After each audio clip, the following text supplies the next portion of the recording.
அஸ்ஸலாமு அலைக்கும் வரஹ்மத்துல்லாஹ். எல்லாம் வல்ல அல்லாஹ்வின் அன்பும் ஆழ்மையான கிருபையும் நமக்கெல்லாம் வந்து சேரட்டுமாக. பெரும்புக்குரிய அல்லாஹ்வின் நல்லடியார்களே,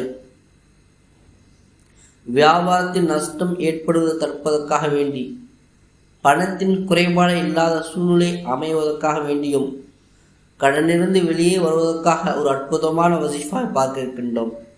இதை நீங்கள் செய்யும் போது வியாபாரத்தில் நஷ்டம் ஏற்படாது, பணத்தில் குறைபாடு ஏற்படாது.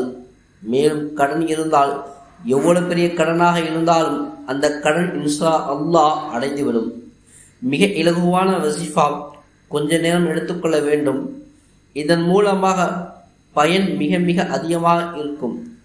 உறுதியான செல்வ செழிப்பை இன்ஷா அல்லாஹ் ஏற்படுத்தும். காலை 200 முறை சூரா இக்லாஸை ஓதிக்கொள்ள வேண்டும். மாலை 200 முறை சூரா இக்லாஸை ஓதிக்கொள்ள வேண்டும். ஓதிய பிறகு செல்வந்தர்களான நபிமார்களுக்கும் செல்வந்தர்களான சஹாபாக்களுக்கும் இந்த நன்மை எத்தி வைத்துவிட வேண்டும். செல்வந்தரான நபிமார்கள் யார்? தாவூத் அலைஹிஸ்ஸலாம், சுலைமான் அலைஹிஸ்ஸலாம், யூசுப் அலைஹிஸ்ஸலாம். இந்த 3 நபிமார்கள் செல்வந்தரான நபிமார்கள். சஹாபாக்களின் உஸ்மான் ரலியல்லாஹு அன்ஹு, அப்துர் ரஹ்மான் அவுஃப் ரலியல்லாஹு அன்ஹு, மற்ற சஹாபாக்கள் இருக்கின்றார்கள். இது முதலாவது அமல். இதனோடு சேர்த்து இதையும் செய்ய வேண்டும். அல்லாஹும்ம மக்ஃபினி பி ஹலாலிக அன் ஹராமிக வ அக்னினி பி ஃபல்லிக அம்மன் சிவா. அல்லாஹும்ம மக்ஃபினி, அல்லாஹும்ம மக்ஃபினி பி ஹலாலிக அன் ஹராமிக, ஹலாலை கொண்டு நீ எனக்கு போதுமாக்கு யா அல்லாஹ்.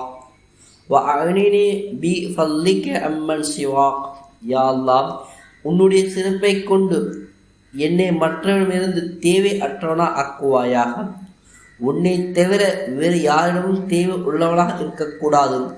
உன்னிடம் மட்டும்தான் நான் தேவை உள்ளவனாக இருக்க வேண்டும். அப்படிப்பட்ட நிலையை ஆக்குவாயாக என்று அல்லாஹ்விடம் சொல்லக்கூடிய இது சுன்னத்தான துவா. இந்த துவாவை ஒரு நாள் அதிகமாக ஓத வேண்டும். நேரம் கிடைக்கும் போது இந்த துவாவை அதிகமாக ஓதிக்கொள்ள வேண்டும். இந்த 2 அமல்கள் சேர்த்து ஒரு அமல்.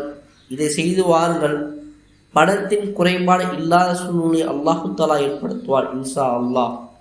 அடுத்தடுத்து நாங்கள் போடக்கூடிய வீடியோக்கள் உடனுக்குடன் கிடைப்பதற்கு கீழே இருக்கக்கூடிய சப்ஸ்கிரைப் என்ற பட்டனை அழுத்தி பக்கத்தில் வரக்கூடிய பெல் ஐக்கனை அழுத்திக் கொள்ளுங்கள்.